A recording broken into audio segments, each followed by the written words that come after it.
It's raining in Chennai today, and what a beautiful rain it is. Just like the blessings that shower upon us from the skies, from the universe. I'm going to talk about faith stories this time. Call it the blessings of the universe, an intervention of the divine, or pure devotion. Faith works in mysterious ways. Here's Anand Sivaramakrishnan's unique story. Let's speak to him. Okay, tell me, how does faith play an important role in your life right from the beginning? Tell us the story. So faith, I think it's an integral part of my life. It means everything. Right?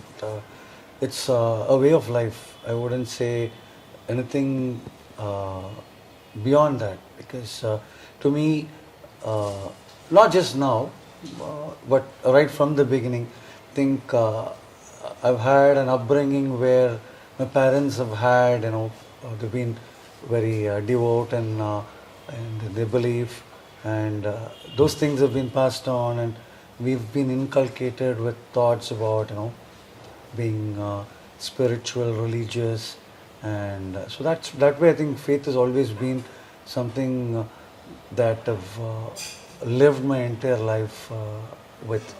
So I don't see anything. I don't know where it began, or I don't know where it all started, but I think it's always been there. Yeah. From the time that I can think about, or from as long as memory goes, I think faith has played a major role in my life and my family's life. What about instances? Do you recall anything that, strengthened the faith that you already have? And what has been your experience after that? What can I say about it? I mean, it's like, not one. I mean, I can recall innumerable instances where I've had a lot of, I wouldn't want to belittle those things by calling it miracles, or, call it something like, paranormal happenings or things like that. To me, it's a blessing. It's a blessing that's been bestowed on us because we've kept the faith. We've always believed in, a guidance from above. Almighty. Yeah, that's always, taking us through the good times and the bad times, and it's always been, our belief and a very firm belief that we've been guided. Right. Right. By the parents, and then even beyond that, right? And that's where we call it God, we call it, name it in any form, or keep it in any form, but then that's how it's always been. I can quote one instance, or quite a few, but then in the interest of time I'll probably keep it a little short and tell you about something that happened very recently, not long ago, about 2018, right? When I probably would say it was the most trying period of very trying period of my life, for the entire family's life, where we had to go through things that I wouldn't want anybody in their lives to actually go through, because my son had an ailment, and we had to go through days and days of hospitalization and treatment, therapy sessions, and so many things, right? So we were pushed to an edge where we were at a point of even losing the faith that was carrying us all through, and all been a guiding force for all our lives, right? And from that perspective, I think everything transformed. Right. We had our hopes back, we had our belief back up and running, and I think we sailed through it thanks to things that happened. But can you explain what happened? Okay, I can tell you this. I think as a family, we've all had belief. Like I said, we're all God believers. We believe in God in any form, right? For that matter. But especially, I'm a staunch devotee of Ayyappa. I go to Shabrimala every year on year. I've done about 30 or more years of the travel, and of course, a lot of other temples that I visit as well. But then Shirdi Baba, I visited the shrine probably once before this or twice before this, and I wouldn't have called myself a staunch devotee of Shirdi Baba up until 2018, although I never disbelieved in him. Yeah. I always had the belief, like I have for all the other gods or other deities that I worship. Of course, my most staunchest form of devotion was towards Ayyappa up until then. Yeah. But this thing changed, when we had this real setback. I probably would say the darkest month of my life ever was Right. probably April 2018, and we almost lost hope. We didn't know how things were going to pan out. Of course, we did cry out to God, right, in any form for that matter, to Yeah. show us, some kind of Way ahead. a way, or at least show us a spark of light which we can latch on to, and kind of move forward from there with a hope that things are going to get better. And that was a point when everybody at home were distraught, right? And each of us couldn't even muster the strength to console each other. So that's how bad we were. And at that point in time, it so happened that it was a Thursday, and I still remember it very Clearly. distinctly, because these kind of things, right, it gets etched to your memory when they Forever. start happening. And it was a Thursday, and we were watching TV, all of us as a family, and I don't know whether it was a coincidence or it was done deliberately, because at that point in time it happened. We were watching the evening Aarti of Baba Shirdi Sai Baba. Shirdi Sai Baba Aarti in TV. And at that point in time, my son, who was yelling, he actually was almost in tears, saying that Baba is not looking at me, right? And I get Goosebumps when you talk talking about it. I And mean, you had even just choked. visited the shrine before Yeah, that. just a week before that. We just visited the shrine just a week before that, and all of us at home couldn't say anything, and we were like almost in, all of us were in tears, and we didn't know what to do at that point in time. And then that day went by, and we were only just praying inwardly that God show some way to this child, because more than us, right? So he was I don't know, I mean, at 10, he was 10 at that point in time, 10 and a half, and he was more devoted to Baba, and Naturally, and that there is this vehicle that comes every Thursday. There's this Baba ka thing, temple kind of a thing that comes every Okay, it's a moving Thursday. It's a thing, moving temple. thing. And he used to take 10 rupees or 20 rupees And- from my wallet, or take it from his mom, go straight up, and we'll ask him what this money is for. He'll say, like, it is for Baba. Right? So small things, right, which you don't remember very clearly at that point in time, you neglect at that point in time, right? It all comes gushing in when you have things that happen in your life which change everything, right?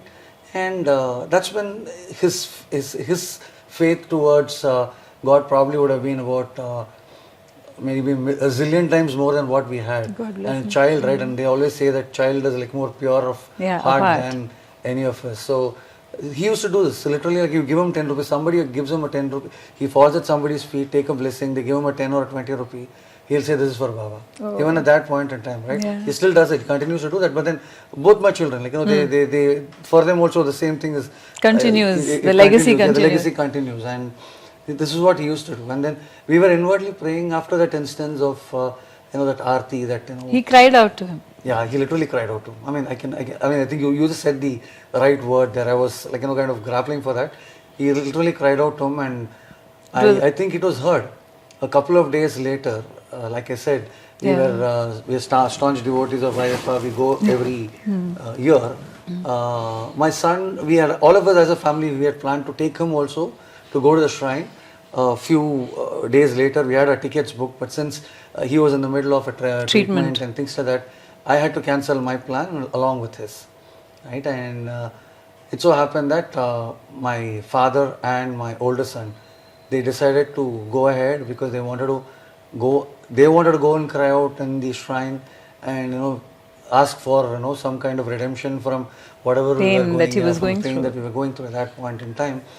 And my older son, he said he's going to continue doing the travel because, of course, I was there to take care of things here. But it didn't really matter if they were away for a few days at that point in time. And I think it was on May 11th, if I remember right. Exactly a month after. Yeah, a month after the whole episode started, right? And they were supposed to travel on the May 13th, or I don't know whether it's 13th this happened, and 15 they were supposed to leave. I think it's one of those these days. Memory serves me right, it was May 11th, 18. 2018 is when this thing happened. So my older son, he went to the temple nearby and he came back. And what we had done is, as part of the treatment, we had to keep the place sanitized. Yeah, it was completely sanitized. And this is pre-COVID.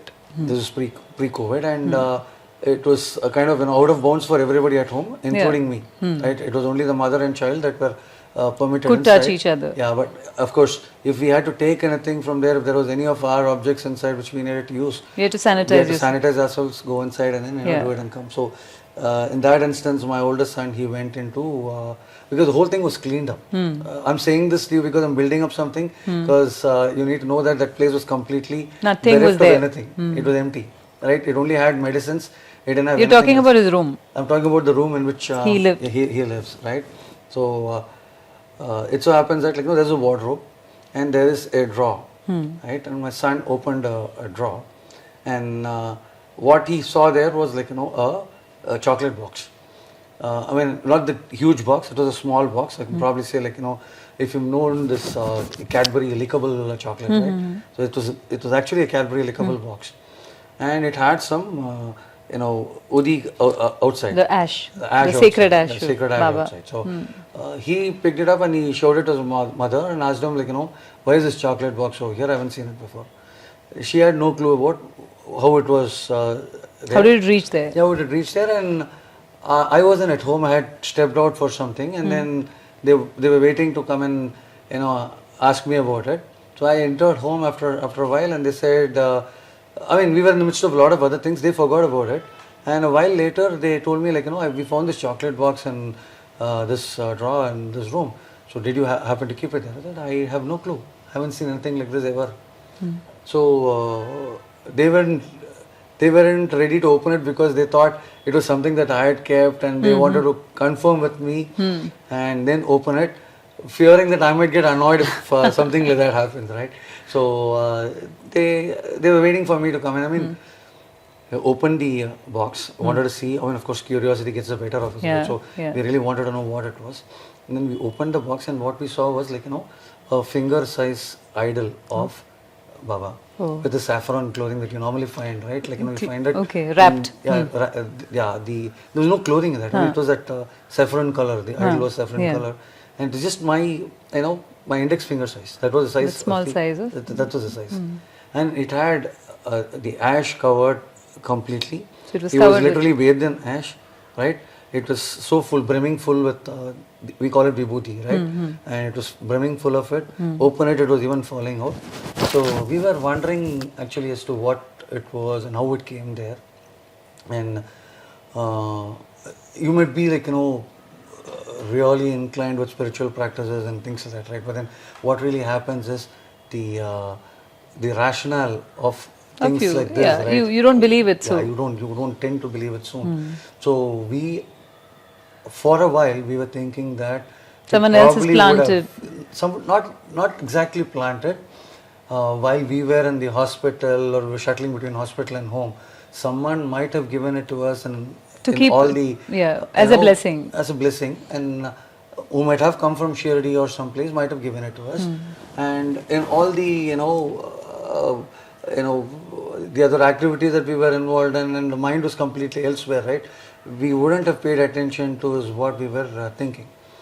But then this started happening more frequently, and this was not the first time. Not the only once. It didn't started stop there, but it didn't stop there. But it was also appearing at the same time the treatment was going on. It appeared first time, and first time was really important for us because a week from then was kind of do or die situation for us at that point in time.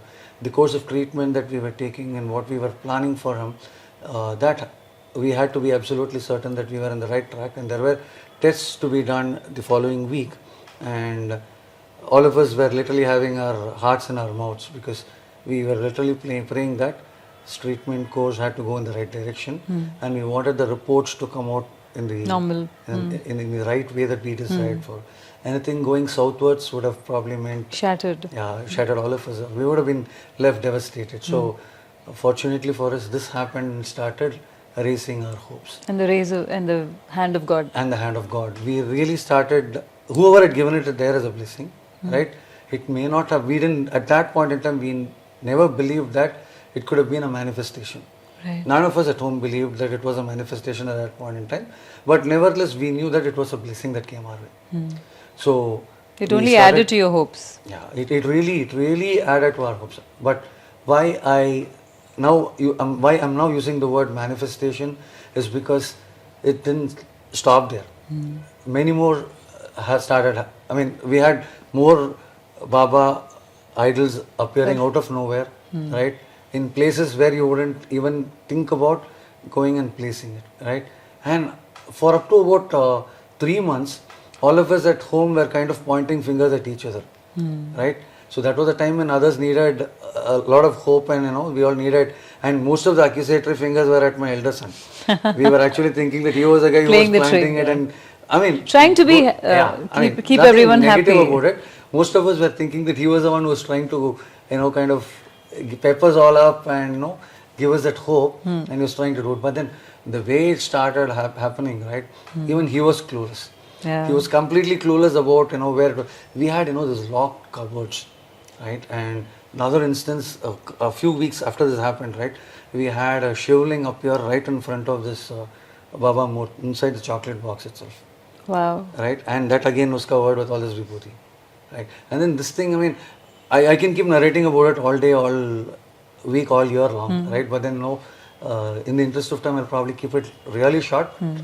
We had the shivling up here, and then we had many more such Baba idols appearing in places that you can not even imagine. We had this cupboard is locked, the keys are with either me or my wife, nobody has access to it, nobody opens it. Suddenly we open it, we get this fragrance. Strange fragrance, right? The fragrance is something that you would not have ever experienced before. And as days went by, right, a lot of things started happening. I'll probably talk to you about a little bit more of it. But then we opened this cupboard and this locker. We find that there is like one bag full of udi or the ash over there, covered in a Baba idol, which was already there over there. Right? That was an awakening call for us. We had a Baba idol. Somebody had gifted that idol. We didn't even keep it in the puja room. We kept it locked and tucked away somewhere inside. That was covered with ash. That was covered with ash. Oh my God. Right? And it was seeping through those cracks there or the gaps over there and falling all over. It was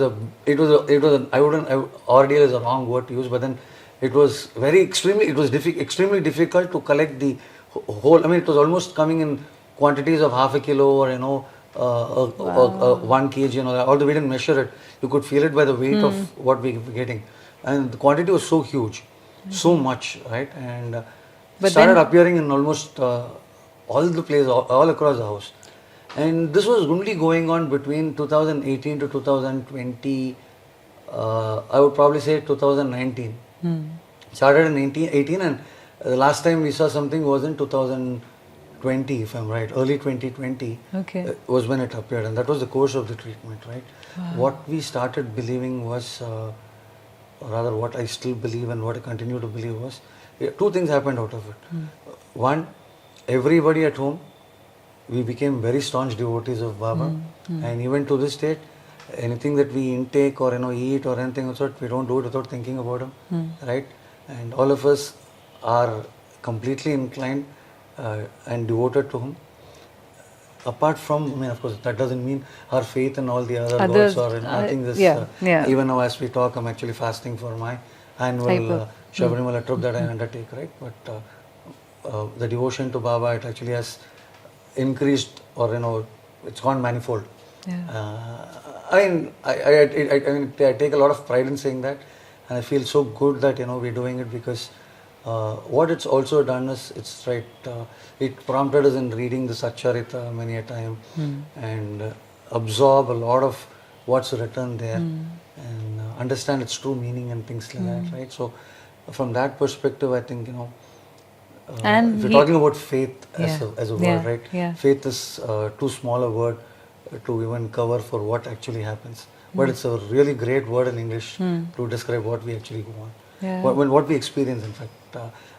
I mean, I think this is just one small thing, but I mean, I need to go on record and to say this because before this happened in our house, I used to be a very bad critic of people who used to talk Believe in about miracles. manifestations, not about believe in. Belief is always there, but who used to talk about these manifestations of, vibhuti appearing or, kumkum appearing. Or milk flowing. Yeah, milk flowing, all of that. I used to be a very strong critic. I've even kind of, been very vociferous in some of my comments. And if anybody is watching it where I've actually made this comment, and I really, truly am sorry about what I said at that point in time, because for me, it is not seeing is believing anymore. If anybody says anything, believing is good enough natural. for me, because that's how things have changed. And fortunately for us, I think only positive things have happened ever since And Baba he's started completely coming to our cured. house. And he cured him completely. He's cured him completely. He's giving him good health, and he's still progressing much better now. And like I said, it's only not just with him, but with everyone at home, right? And we had a near death experience with COVID as well, which all of us have had. And I think we were all very confident during that time because we've seen worse. So this was quite nothing compared to that, right? But again, my heart goes out to all those people who would have probably they lost a loved one. or I think, but we were fortunate because I think there's a faith that really kept us there, and I think that's what has got us up to this point, and I'm sure it will continue to take us to wherever we want to get to. Lovely. I think we're done. That's all I needed. The story is beautiful. Brought tears to my eyes. Was my narration okay? Oof. I had tears in my eyes. Come on. Okay, what about the introduction?